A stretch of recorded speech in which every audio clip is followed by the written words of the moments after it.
Go. We are live. We are live. Hello, everybody. Is there anybody in here? Well, there might well be before long. Let's see. So, yes. So, hello, Becky. How are you? I'm very good, thank you. It's well, I say I'm very good. I'm very tired as well because it's our last week at work before we close down for a few days. So it's very busy. Lots of people need our help. The original plan was we were going to go to my mum's for Christmas Day, and now that's no longer happening. So Tier 4? Yes, we are in tier 4. So we've kind of had to clear the house, clear the spare bedroom, go and do the Christmas shopping, get everything all in. Because now we're going to be having my other half's brother here instead. So so I mean, it's been busy, but at the same time it'll be fun. It'll be a peaceful one. What about yourself? Yeah, I'm going to my daughter's because I live on my own, so I'm entitled to a bubble. So I'm going to go and have Christmas lunch at my daughter's, and luckily she's vegan too, so that makes life a bit easier for everybody, to be honest with you. So I'm just stumbling off over there for the day, but I've got to work anyway.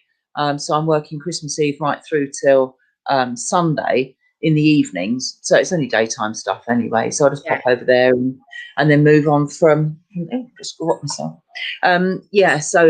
Just go from hers to work and then come back home again. So Well, I remember you were saying, because you were unsure, weren't you, whether you were going to go to your son's or go to your daughter's, and it was kind of like, well, daughter's would definitely be better because she's also vegan, and son is not.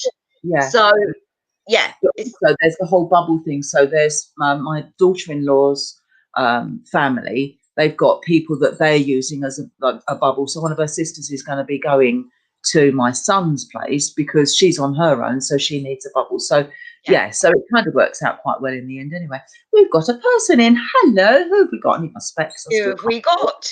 We've got Wibblechick. Hello. Hello, Wibblechick. How are you doing?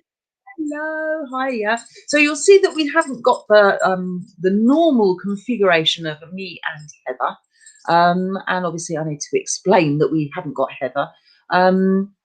For anybody watching this back at any point in time, hello. But so we don't have Heather. Sadly, she's had a bereavement in the family today, very, very recently. So Becky very kindly offered to, she was kind of, frog marched in, really, weren't you?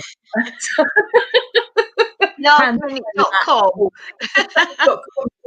I offered chocolate and she was in. So she's very kindly offered to sit and talk to me for an hour, which I'm very grateful for. Thank you very, very much for that.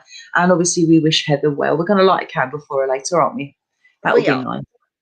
We are. When a few more people turn up, then we'll all light a candle for her, just to send her blessings and love, just so she knows that we're thinking of her at this difficult time. I know it's difficult at any time of year, but it always just seems to be impacted more, doesn't it, when it's this time of year? Everyone, I don't know, anyone that experiences a bereavement at this time of year, it just seems so much worse for them, doesn't it? Well, I think what it does as well is it then creates an association for this time of year. So whereas this would normally be a time of year where people are celebrating, it kind of isn't once you've had that loss at this time. And it's quite funny because at work I've been speaking about that to a lot of people, so there are a lot of people who are actually worried about the festive season because it up all of those memories for them of those losses, and it's about how they manage that. And what I say to them is, instead of looking at it as a loss, celebrate that person's life.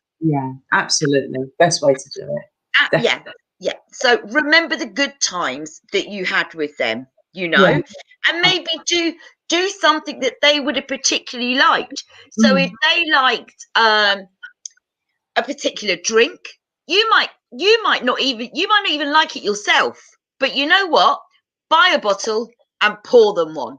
Yeah. And when you're sitting around that table, set them a plate, pour them their drink.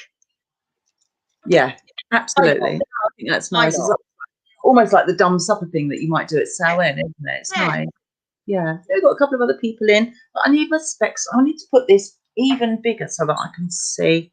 So we've got Jane. Hello, Jane, and we've got Maya. If I pronounce that properly for you. Hello, ladies. Now you'll be noticing. Now I can't see them. Can you not? No. Have you not got your comments thing at the side? Let's have a look. Your comments thing. Right. Hey, there we go. Hello, ladies. Hello, and we've got Yule as well. I see you now. You'll see that we haven't got Heather with us today. And the reason for that is, unfortunately, Heather's had a bereavement. So clearly and Glitter Sunflower, hello. And so clearly she's not going to be with us today. And Becky here has very, very kindly offered to come and talk to me for an hour instead. So I really appreciate that. And I was saying I bribed her with chocolate. Not that I need chocolate. I do not need chocolate. You don't need it. Nobody needs it. I'll do it. I'm doing it for absolute free. This is out of friendship, I promise. So we're going to light a candle for Heather. Actually, it'd be nice to light it now. Should we light it now? Should we do it? Yeah. Yeah, let's light it now. Should we give everybody a minute to get a candle if they've got one? Yeah, if you've got a candle, ladies. Oh, we've got Tracy in as well. Hello. If anybody's got a candle, then we're going to light one as well. But it'd be nice as well if our friends as well, would also light one. Just to sort of show a bit of unity for Heather, that we're all thinking of her, and just a bit of extra, love and support, really. Which is nice. Chocolate is good. Yes, we will check. It really is. Although I haven't eaten any since February. So, wow. Yeah. You're doing really well. I used to be a real pig for it, but since I went vegan, and it's like, I don't know, the chocolate doesn't really cut it. And actually, I don't feel the need for it anymore. I think that's the thing, because it's so addictive, isn't it? It is. Well, it's sugar's very addictive. So anything with sugar in starts cravings. I can see that Tracy has lit hers already. Excellent. Well, Tracy, you like to be previous, don't you, sweetie? Right, I'm going to light this one. Let's go for it. Yeah, I'm going to light this. This one's lovely. I'll light it first and then show you. Now, Heather has got a thing about bees. She absolutely loves bees. And this one, it's a bee-friendly one. And it's got little bees. I don't know if you can see that. But it's got little, isn't that sweet? It's got very cute. Bees. Yeah. Got little bees on it. Yeah. Mine's a bunny. A bunny?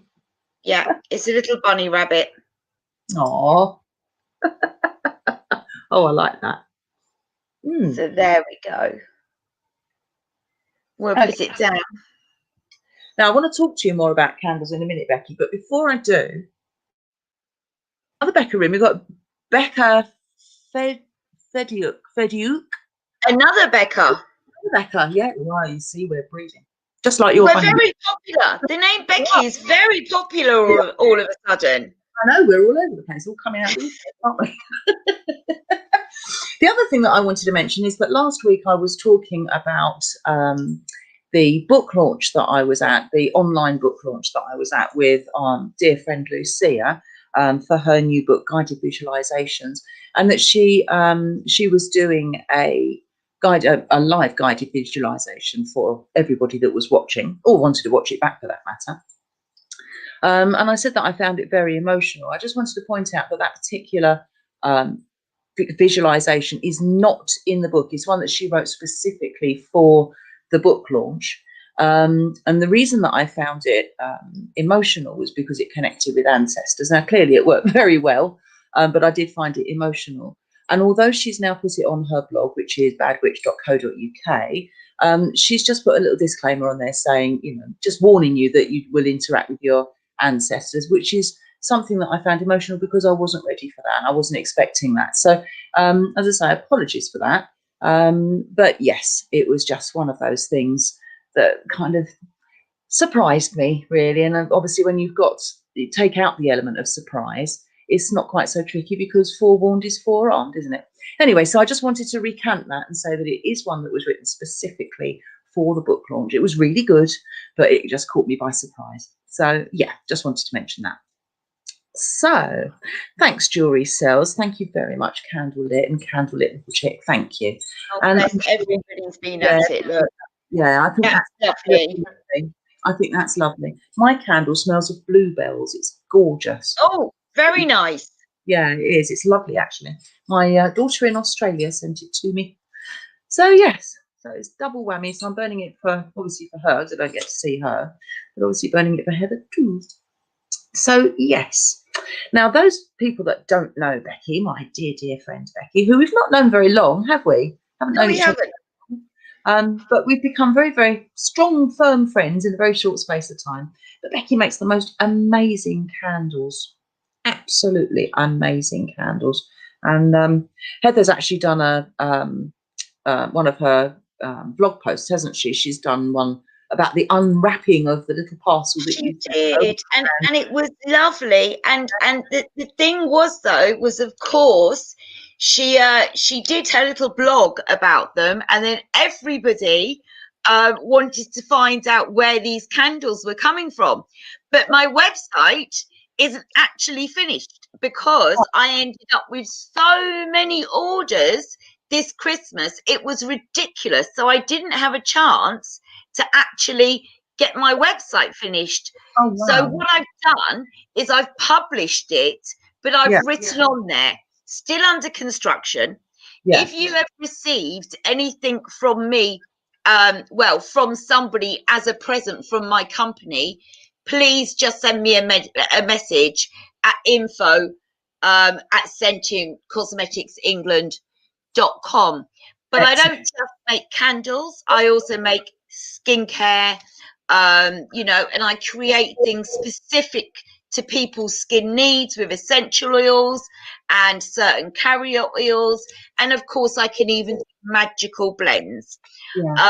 So I mean, absolutely lots going on with it, really. And I suppose what I am hoping is it means I'll be able to give up my day job and become a full-time cosmetic maker. That would be nice, wouldn't it? Yeah. We've got more freedom in that situation. You can work from home and things like that, isn't it? And it seems to be the way of the world, actually. Lots of people are going that way. But being your own boss. Yeah, but you put lots of magic into all your products, don't you? I do. How do you do that?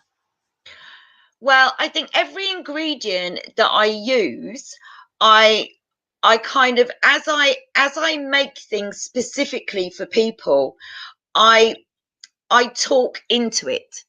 So when I put the ingredients together, I say what it is I want them to do for the person, and I think that's what it is. It's my intent that I want for that person. So if somebody says, I've got extremely dry skin, everything I've used, it's just not working. When I create that particular potion, lotion, whatever you'd like to call it for that person, then that's my intent as I do it. Yeah. No, excellent. Absolutely excellent. Glitter Sunflower is saying, where are we? Are you on YouTube? Where is it? Me? Yeah. No, I'm not on YouTube. Don't know why that's not showing up. That should show up. Yeah, no, I don't have my own YouTube channel. This is the very, very first time I have been on a YouTube channel. Welcome. So I'm a YouTube baby. She's a newbie. Okay, so obviously that's something that you might consider doing at some point in time. Yeah, excellent. Interesting. Going back to what I was saying before, I don't know why that's not showing. Why aren't they showing? I don't know if you can see it on the screen because it's not showing on mine. But Jewelry Sales said that she did the visualization last week after the stream, and she'd never done one before. But she also got very emotional, but she loved it. So it was lovely, wasn't it? It really, really was. It surprised me, and that's why I was saying that I got why I got emotional. So, Well, I think I need to do this myself because I haven't done this. what, the visualization? Yeah, no, I haven't done it. So I must look for it too then. Yeah. So for anyone that hasn't seen it, and obviously for you too, Lucia Starsa, she has her own YouTube channel, and it was for her book launch a couple of weeks ago, which was a Friday. So it's coming up for 2 weeks ago, 2 weeks Friday. And it was for her book launch for her new book that's just been published called Guided Visualizations. And she wrote one specifically for the book launch. And it was absolutely lovely. It really, really was. And as I say, I personally found it very emotional, which is what I talked about. And Jewelry Sales said the same thing too. It's emotional. And it is, but it's in a lovely way. It's well worth a look. Definitely well worth a look. And the book's brilliant. The book's absolutely smashing. Really is. I was very lucky to get a very early view of that about a year ago. So it's an absolute corker. And I was also one of the people that she mentioned that I was one of her guinea pigs. As soon as she'd written a new one, it's sort of round to Lucia's for tea and biscuits, and like, right, okay, how does this work then? So it was very useful. I like that very much. I don't mind being a guinea pig at all. I can see, Maya, you've asked if I'm on Instagram. Not at the moment. I will be very soon. As soon as it is all up and running, I will ask Rebecca to let you all know on her channel. Yeah?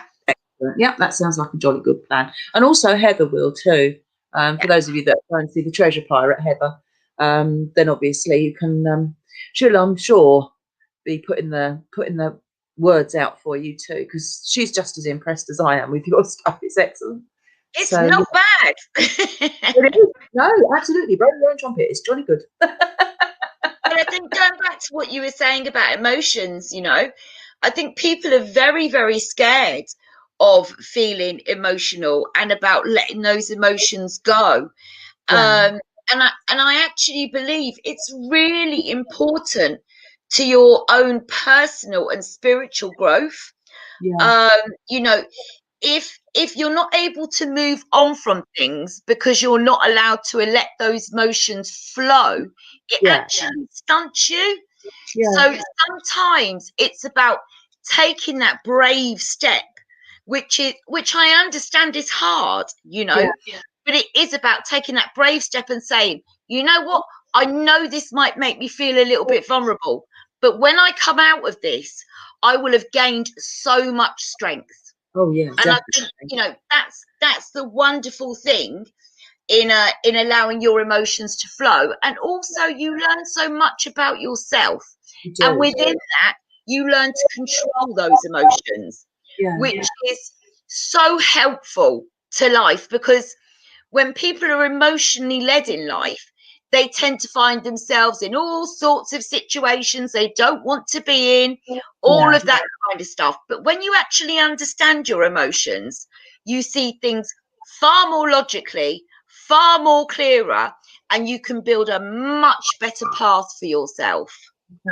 It's almost like a shadow work type thing, isn't it? And it's sort of getting to know yourself and releasing stuff. And obviously, being over here in good old Blighty, we're kind of instilled with the whole stiff upper lip thing, aren't we? Yeah. Once you've kind of got past that thing, which it's not only of you're instilled to form a queue, have a stiff upper lip and drink tea. Once you've kind of got past all of those three things and you start becoming yourself, because you realize that there are benefits to not necessarily doing what you're expected to do, and becoming more yourself, that's really when you can start to know yourself and you can relax more. And the more you know yourself, the more you can relax. And like you say, and you get that higher connection as well, and that spiritual enlightenment and all that stuff too. So it's not easy to do. Definitely not easy to do. Takes time. But yeah, it takes time, and it takes little tiny steps, doesn't it? Just one bit at a time. Yeah, yeah, difficult stuff. Yeah. Now, you were showing me earlier that you've got a little pine cone. Tell us about your pine cone, Becky. So one of the a good friend of both mine and Becky's had this wonderful little idea, and it was about pine cones. And what it was to, throughout the year, put things that you either want to manifest in the next year or things that you want to get rid of in the next year. And remember, you don't have to do this through the whole year. You could do one a month. You could do one every 3 months. There is no rules to this, but you write them down on little pieces of paper. You roll them round your pine cone and you pop it on. And I know people that have done this with their children and all sorts of things. And then you burn it and you release your intentions and the things that you want to get rid of into the universe.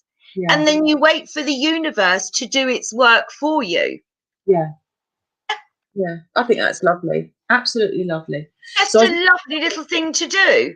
And if you want to be really greedy, like me, you can have 3 pine cones on one stick. Because some of us have more than others that we even want to get rid of. I am joking, by the way. Oh dear. I'll tell you what though, a few years ago I did a hand fasting for a very dear couple. Actually, it's Ben's birthday today. Hello Ben, happy birthday. And so I did a hand fasting for them a few years ago. And we did that. So everybody was sent a pine cone before the hand fasting. And they were told, it was kind of like their invitation, if you like, for the event. Because it wasn't just any old hand fasting. It was a full 4-day festival that went with the hand fasting as well. It was amazing. So everyone came back armed with their pine cones, although I did bring a few spares just in case people had forgotten them. But for the most part, they brought them with them. So they kind of soaked up their energy while they'd had them. And then they were told that they needed to write wishes for the happy couple, actually in the pine cone. And then we cast those into the fire. And not only did the pine cone smell really nice, but it was the same kind of idea. It was releasing the happy thoughts and happy wishes for the newly married couple. And that was something really nice too. So, it's just a variation on the theme really, but it was nice. And it just seems to work well. There seems to be a good connection with that whole pine cone thing. With the wishing for or wishing to get rid of certain things. There's definitely a connection there with the pine tree. I'll tell you what was also, they smell amazing when they burn. They really do. Yeah. Tell you what was also wonderful was I was drying them out on the radiator to open them up, and all I could hear was these little crackles and pops going on in the room, and I was thinking, where's that coming from? And I was like, it's the pine cones, isn't it? And it was wonderful. And Tracy Brown, who's in this group here at the moment, sent me a message saying, wait for all the spiders and the bugs to start crawling out of them. So I was like, thanks very much, Tracy. But actually, I just got loads of wonderful little seeds, which are beautiful because they signify regrowth. You know, abundance and regrowth. So I mean, that was absolutely lovely. But it was very cute. Yeah, the bugs do like to live in those, don't they? Definitely. I suppose they do. It's like little bits of paper underneath them and things like that. Otherwise, they disappear down the back of the radiator. You're not sure whether they've gone or not. Yeah, you need a cat. You need a cat. A cat will get rid of the bugs. They do. Yeah, they kind of like go with their little paw, don't they? Yeah. I can see you at the bottom, Wibble Chick. When I face demons, I often find they are not baddies at all. It diffuses them to face them head on. I think you're quite right, because a lot of the demons that we have, we've created ourselves, you know. So when we face them head on, we're actually addressing some of the issues that we may have caused ourselves. And I don't mean that with everything. of course, in life, there are things that happen to people that are created by other people. But quite often, it's our own self-doubt, our self-esteem, you know, all of that kind of stuff that creates a lot of these demons. So you're quite right.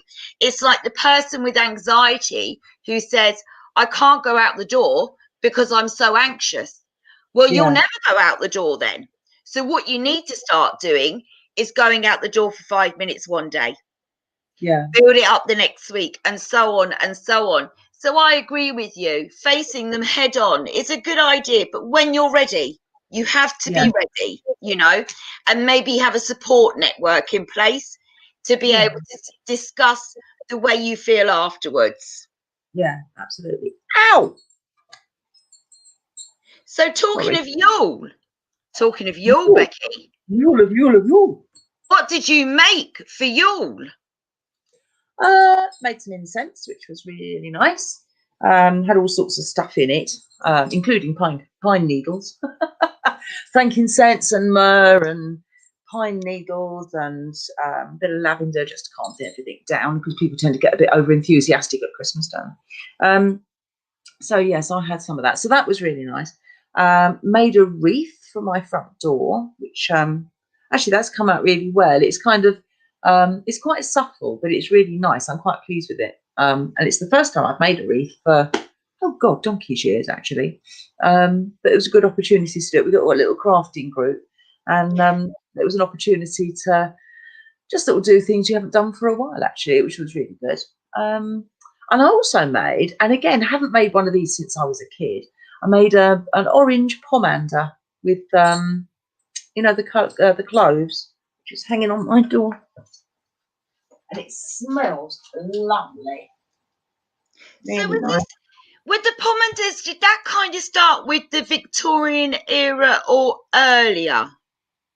I think as they are now, Victorian era. Yeah. Because obviously prior to that, oranges weren't readily available really. Yeah. And they came along. Obviously, it's a sort of a later thing. It's drying out now, so all the ribbon's loose. It's got little bells on the bottom. It's very pretty. Sorry, cat's busy destroying my chair. Stop it. God, it's a pest. Such a pain. So yeah, so obviously they, you know, so yeah, so they came along. Oranges came along a little bit later, but pomanders they've been using for years and years and years, because they used to use various posies, and then a bit later on they kind of used China pomanders and put dried herbs and flowers and all that kind of stuff. Yeah. Because the people of the nation stank. Yeah. I mean, I have to say, I love the little metal grated ones, you know, that the ladies used to wear underneath their skirts. I think they're so beautiful. Yeah, they're really lovely, aren't they? Really are. Sought after those, aren't they? They are. Yeah. They're expensive, which is why I don't have one. Yeah, no, neither do I. And I don't feel I need one, because I wash. Well, I'd like to think not. Yeah. Saying that though, with all this online stuff, and as not actually have to be going into work as often, I do think our hygiene levels have probably dropped. Yeah, they probably quite dropped a bit. Yeah. Not We're very good at just throwing a top on, washing your face and leaving your pajama bottoms on. You know, it's I bet there's lots of that. Yeah. Very assuming. I mean, just imagine the sort of the normal suited and booted men that are, you know, sort of very sort of suave, doing up going up to London in their swanky suits and all the rest of it, just putting a shirt and tie and jacket on, and they've still got their Jimmy Jammies on. Like, but that has been seen. That was put on Facebook actually. It was, some guy left his camera on accidentally when he was going up to the toilet, and that was exactly what he had done. He'd got his shirt and tie on, and all he had was a pair of boxer shorts. Well, at least he had them on. Oh dear. All right, what we got here? Oh, Frankie's finds. Hello. You'll see that we haven't got Heather here today. Now Heather's not here because she's got a bereavement, so Becky stepped in very kindly to have a chat to me for an hour or so. So yes, hello. Brussels sprouts. I love Brussels sprouts. I love Brussels sprouts. Christmas is Mini cabbages. sprouts. I love them. Yeah, absolutely love them. I really do. Yeah. What we got here? Oh, nosegays. That's it. That's what they used to be called, didn't they? Nosegays, to help them get through the streets full of stuff that people chucked out. Ah. Yes, the nosegays. Yeah. Well, they certainly needed that. Yeah, definitely. With the bedpans just being thrown out the windows and the horses. Yeah. I mean, that certainly wasn't a nice job, was it? No, definitely not. I was reading an article today, actually, and it was to do with medieval revulsion. Really, it was just all things disgusting about medieval times, and it was talking about specifically in this particular part about Henry VIII, and he was actually quite clean for his time compared to the rest of the people. And that's actually one of the reasons that he used to move castles and palaces quite a lot, because when the level of feces and so on got to the level of the height of a man in the corridors and stairwells and stuff, he decided that it was time to move premises, and he would go from one place to another, and that was the reason why. I can't even imagine a pile of poo that big, can you? That's horrendous. Absolutely horrendous. Yeah, and not just one pile. I mean, like literally the whole of the. Oh God, it doesn't even bear thinking about, does it? But that's where the saying "shoveling bleep" comes from. Exactly. Yeah. One place to the other. Yeah.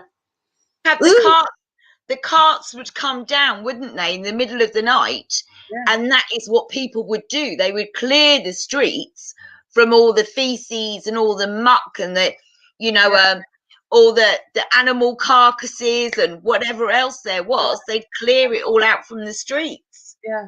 I mean, what a horrible job. And also the other thing, which I've read before, but obviously I read it again today, which I found they were quite short in those days. Like that.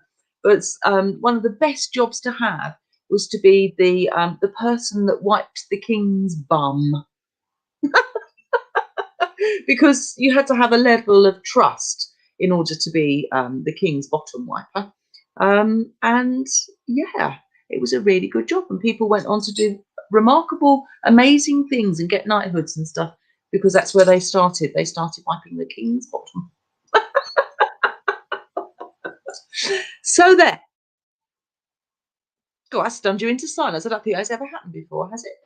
Well, I thought what was quite funny was Frankie Fines writes they were quite short in those days. Yes, they were. Even nearer the stench. How revolting. Oh God, what's this here? How did estate agents explain the decor left by the previous occupants? Oh God, you think it would sort of stain? There we go. Oh God. The night soil men, bleep shovelers, bum wipers, master of the stool. Ooh, yuck! I can't imagine. I do believe. I think Wibblechick might be somebody we might know. You know, Wibblechick. Yes, Wibblechick is Chris. Chris, isn't it? It's Chris. Yeah. Yeah, it's Chris. I thought as much when I read that. I thought that's Chris, right?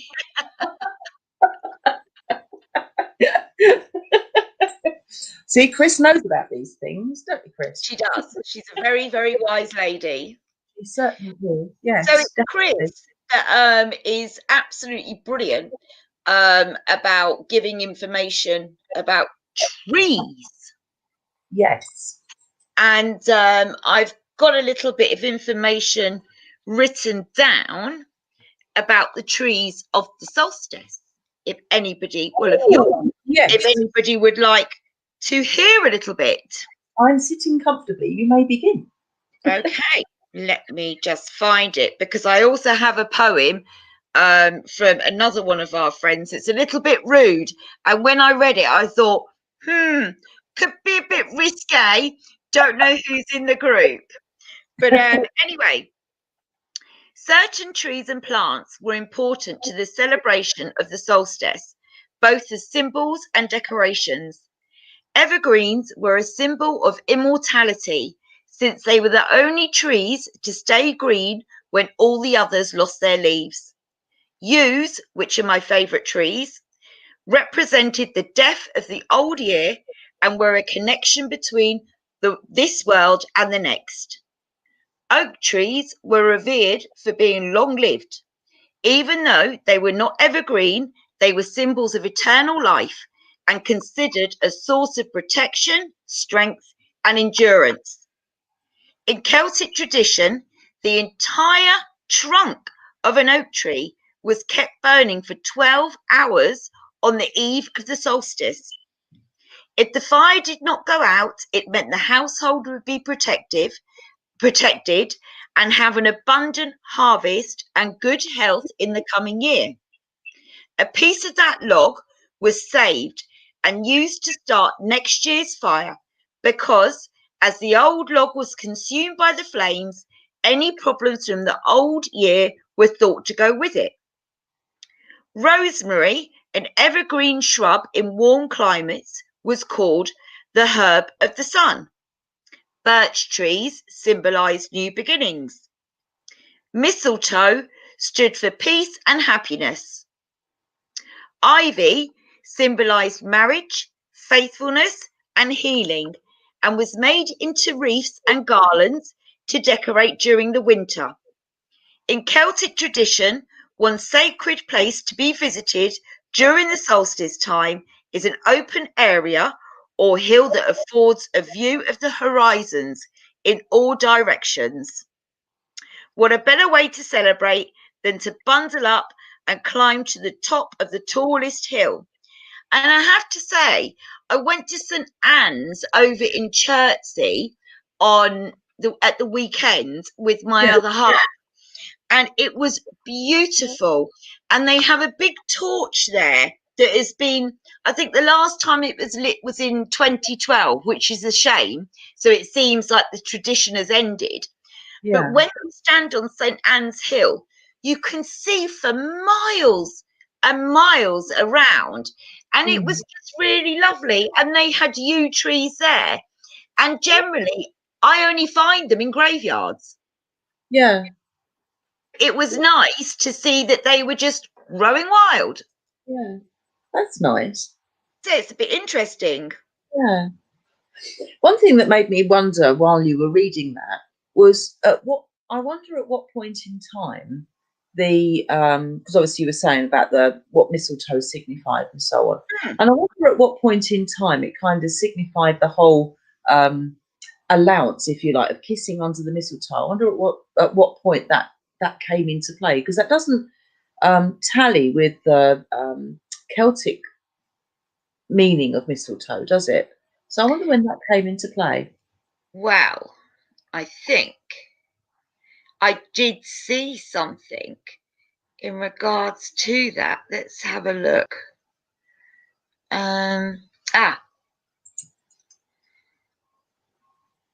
But it doesn't say what time it was. Yeah. So it gives information, but it doesn't say the year that it came into play. Yeah. Interesting though, isn't it? Because it's quite different from what the Celtic thoughts on it are. Yeah. Yeah. I mean, it gives us why it's revered by the Druids, but it doesn't actually say about the kissing bough. So all it says is at Yuletide, it's often been customary to make a decoration using two hoops, one thrust through the other and bound with evergreens, holly and ivy, and rosy-cheeked apples. Then where does it say here? At the bottom of the decoration is a bunch of mistletoe carefully tied, but it doesn't say when that kind of came around. Yeah. I'm guessing that'd be quite early. Yeah. Should we see? No, we'll have a look at that and then we can put some details later at the bottom, Yeah. comments later on. So yeah, we can have a look at that. Yeah. What did you make for Yule? Anything? I did eventually. Well, I'll tell you the story. So I started to make a wreath. Then I couldn't find my stuff to make the wreath. So I threw in the towel and just got really agitated and said, that's it, I'm not making one. And then after I'd packed everything up and made a real mess all over the lounge with cutting up bits of trees and all the rest of it, I then found all of my stuff that I'd been foraging for. And so I finally did make one. I made a wreath, but I also made this little bird cage. Oh, how gorgeous is that? Yeah, so it's like a little Yule bird cage, but I can only put there you go. You can see the candles now. I can only put the battery powered candles in it. Yeah. Because otherwise I'll set fire to my house, which is not really what I want to be doing. No, not for you. No. But in my home, I also have a seasonal tree. Yeah. So this twig tree behind me, it changes through each season. So the decorations change on it, which I really thoroughly enjoy doing. Yeah. It kind of my tree works with the wheel of the year. That's nice. Because I do that. I've got in the porch, I've got my broomstick and I do that with my broomstick. But then I've got various vases with twigs and sticks in. And although it's not a tree, I decorate the twigs and sticks appropriately for the year and so on. So I do a similar sort of thing. Yeah. Sometimes with ribbons and it's actually a Christmas tree, but I decided to make it into an everything tree. Yeah. Oh, nice. Yeah. Yeah. Oh, I like that. Oh, here we go. The origins of kissing under the mistletoe, a plant that often bears white berries, are often traced to a tale in Norse mythology about the god Baldur. Ah. Yeah, here we go. I don't know why that's not showing. In many tellings, Frigg declares the mistletoe to be a symbol of love after her son's death and promises to kiss anyone who passed underneath it. Ah. And then we've also got, oh, hang on. The tradition of kissing under the mistletoe started in ancient Greece during the festival of Saturnalia and later in marriage ceremonies because of the plant's association with fertility. Ah, there you go. That's more like it, isn't it? Oh, and I like this as well. During the Roman era, enemies at war would reconcile their differences under the mistletoe, which to them represented peace. Oh, it's lovely. How lovely. Thank you, Frankie. That's really brilliant. Thank you for doing that. That's really nice. I like that. See, everything has so many different meanings, doesn't it? Yeah. Because there are so many different traditions and cultures, out there that everybody, all of these things mean something else. And this is why, there's kind of no real right or wrong with any of it. Because at different times, different eras, it's meant something different. Exactly, yeah. And like I was saying a few weeks ago, different plants or trees or herbs or whatever it might be, or even crystals, will have slightly different associations with individuals as well. Yes. So, the example that I gave was one that Susie had mentioned. And it's a really good example, which is why I used it. So generally, like you were saying about the oak tree, it's a symbol of strength and longevity and so on and so forth. But for somebody who had lost their father that was, particularly keen on oak trees, it might be a thing of sadness, or it might be a thing of happiness if you picnicked under it when you were a child. So, you've got these different associations on a personal level, as well as the more traditional things as well, which means that you might be more likely or less likely to use a certain item because of the association that you personally have. Yeah. So, it's interesting though, isn't it, how it does affect different people in different ways. And I think that's what makes everything like this so interesting, because you can sort of think, oh, that makes sense, and that makes sense, and then other things might not be so sensible because you can't necessarily see the connections because they don't speak to you, and so you kind of ignore them, and it's something you might have to learn. But you're not gonna, if you have to learn it rather than feel it, you won't learn it as well. That's my experience anyway. Well, we kind of did that, didn't we?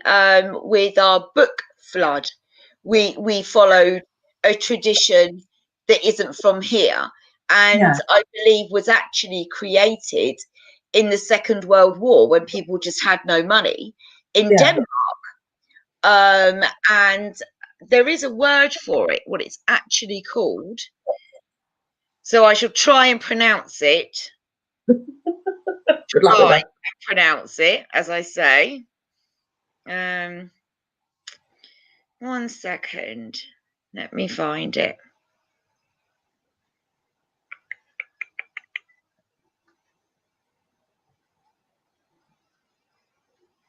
It's not the Hygge, is it? It might be that. It might be that. Danish book flood. No, it's not that then, because right. Okay. Are you ready for a giggle while I try and pronounce this? Come on then. I've got my arms folded. Jol a bucker flood. Okay, try that again. A flood. There you go. That sounds a bit better. Jollabocker. Jollabocker flood. That does me. That's nice. We did a Jollabocker ourselves, didn't we? We certainly did. And it was kind of a Secret Santa book share, wasn't it? It was. Actually, it was really nice, wasn't it? Yeah. Yeah. And nobody knew who was going to be sending them a book.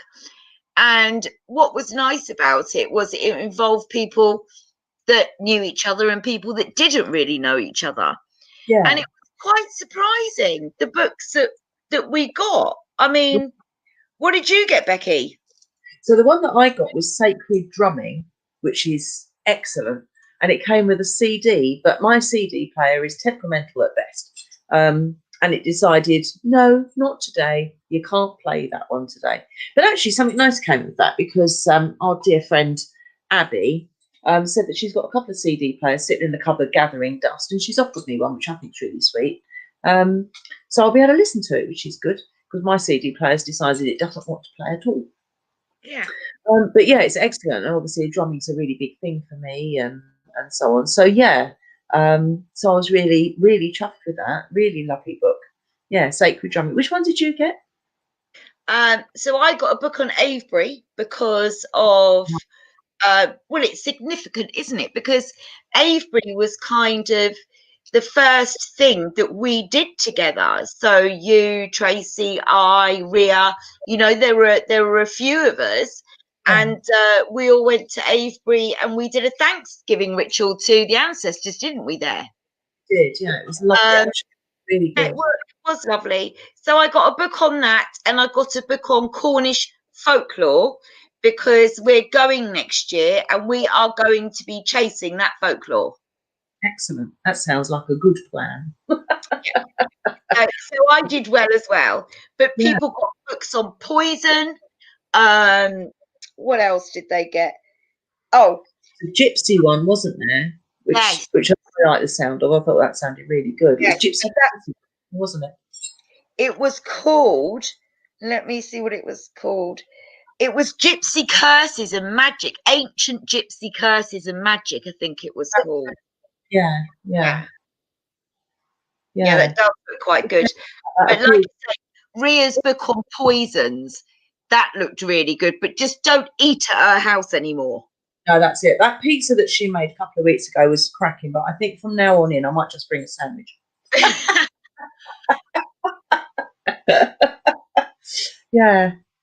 Yeah, that was a really nice pizza too. Oh, shame. Oh, well. We don't want her practicing on us, do we? No, absolutely not. No, definitely not. Be careful what books you put. Oh dear, yeah. The book that that I got for Tina was one. It's I can't pronounce it on here, but it was F star star K it, and it was a really good book because it's kind of like finding a spiritual way, but in an alternative method. Yeah. You know, and it's not all about everything being all lovely and meditating and so on. You know, it's you can find spirituality in a different way, and that's what this one's about. It's kind of coming at it from a different angle, and you know, essentially not being a doormat anymore. And you know, even if you weren't particularly doormatty in the first place, it's how to absolutely avoid being a doormat. So yeah, it was, you know, it seemed a very appropriate book for Tina. I thought she'd, you know, benefit from that because she's kind of like that. But I thought, you know, she can use that and then, you know, really go with it, you know, because it seemed to be fitting for her. Becoming more assertive. Yeah, and then I popped a little necklace in there for her as well, and it was a little ball, and it had some dandelion, you know, the seeds, you know, the little fluffy seeds. So I popped some of them in there and put it on a necklace, and it says wish. And I thought it's all part of the same kind of, you know, the same kind of thing really as the book. So it was just a little extra something. It was very pretty. Yeah, she was really chuffed with that actually, wasn't she? Yeah, So that was really nice. yeah. And then afterwards we went to a get together with another group where we shared stories and poems and that kind of stuff, wasn't it, to celebrate Yule? Yeah, it was nice. I tell you what though, I'm upset by the fact that, you know, we had the planets in conjunction with each other that evening on Monday. Who And saw it? I know I was absolutely gutted. I've been thinking about it and talking about it for like 3 or 4 weeks beforehand. And I saw them the night before when they were kind of, you know, just, you know, one away, little bit away from each other. And it's like, okay, so tomorrow there'll be, you know, one in front of another one. Oh no, one in front of another one, and you're going to get this glorious star. Instead of which, all I got was glorious rain and more glorious rain. So yeah, I was absolutely gutted because I've been looking forward to it for weeks and then never got to see it. So actually, I've not even seen pictures on the internet of it. I suppose I it must was. admit, I've seen quite a few, and it's a shame really for you, Becky, because you don't live in a built-up area. So if anybody was going to see it, it would have been you, you know. It's lovely. Yeah, I was gutted, absolutely gutted. So, but it was nice, you know, sort of the rest of the evening when we did the sort of the Yule stories and stuff. It was really quite nice, wasn't it? I'll tell you what I did the weekend before, and I decided that I was going to do, because you know I do a lot of kitchen witchery, and that's one of my things. Not my only thing, but one of my things that I enjoy. And as a nod to the star that I was fully expecting to see on Monday, it needs to come back so I can see it. Let's see if I can arrange it. But yeah, so as a nod to the star, I thought I'm going to do a Middle Eastern feast, basically, on Friday. And it was all, you know, sort of lots of different, very garlicky Middle Eastern dishes, which was nice. And that was a kind of a nod to the star from, you know, a couple of thousand years ago, if you like. And then on the Saturday, I thought, right, I'm going to do a Caribbean feast to welcome back the sun. And obviously a couple of days early for all of this. But, you know, Heather was here and because it was before the lockdown thing. So, yeah. So we did a Caribbean feast and it was amazing, you know, plantain and yams and oh god, it was amazing. Big fat curry. It was lovely. So yeah, so we welcome back the sun in style. So yeah, but I like to celebrate with, you know, sort of not necessarily foods from the Wheel of the Year because I cook with the Wheel of the Year most of the time, but every now and again to sort of do something to, you know, sort of, I always call it a nod to something. And it's quite nice. It's sort of, you know, an acknowledgement for whatever event it might be, such as the solstice or whatever. And I like to do something specific to do with that, you know, and it's it makes me happy. And whoever usually eats it is usually quite chuffed as well. So it seems to go down all right. It's using your own creativity, isn't it? You know, Yeah. I mean, I think that's kind of what I always think about spell work as well. It's not about following what somebody else has written in a book or what somebody else has told you, because different items mean different things to different people. So it's kind of about you using your own intuition and how you feel about that item. And I think that's the same with what you're saying with your cooking.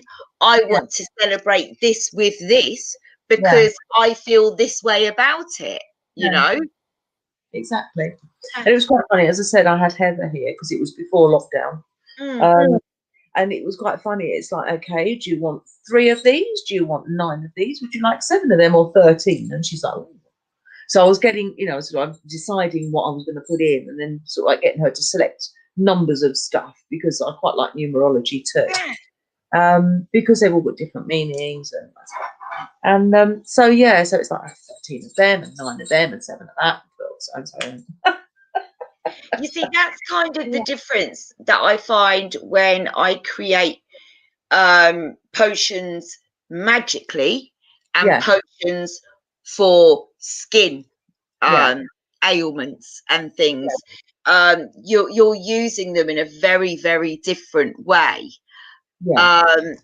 So you kind of, it's almost like you have to double learn. Because you have to learn the magical reasons for those particular oils, and then on the other side you have to learn the skin benefits of those particular oils. So it's the having to know both. So there's a lot to look into, but it's enjoyable. It's enjoyable. And I think for most people that are that have kind of found their way to this kind of path, making potions and lotions and learning about them is great fun. Who doesn't want to do that? And that's kind of, you know, what I was doing when I was 18 months too in the garden, grinding things out in the garden, and lots of us were, I think. It's just that, you know, a lot of us grow out of it when we're 4 or 5, or get told to get out of there and put something nice on. Other of us just carry on and don't stop. It's how it goes, isn't it? Yeah. But so we've not had any questions this evening, Becky. I don't know. We've got somebody here saying that they love Cornwall, but I can't read the rest of it. Where are we? Love Cornwall. So we've got Jane Tredarup. That's where I got my name from. Tredarup Farm. First place I experienced magic as a child. Oh wow. That's exciting. That is. I wonder what sort of magic that was. Oh, Jane, do tell us. I'm intrigued now. Don't keep secrets now. Yeah, oh no, you can't tease us like that. You can't tease us. Yeah. So yeah. Oh, well, hopefully she'll tell us a little bit about that at some point. That would be lovely. Yeah, it would be interesting. Yeah. Yeah. Oh, I'm really intrigued now. It's funny when you look back, because you experience magic in so many different ways when you're little, and sometimes you pick up on the fact that it's magic, and sometimes you pick up that it's different, and sometimes it just goes way over your head or way over other people's head, but it's magic to you, isn't it? It's yeah, it's interesting. I used to experience a lot of ghosts and spirits when I was little. My mum, she had many jobs, my mum, all at the same time.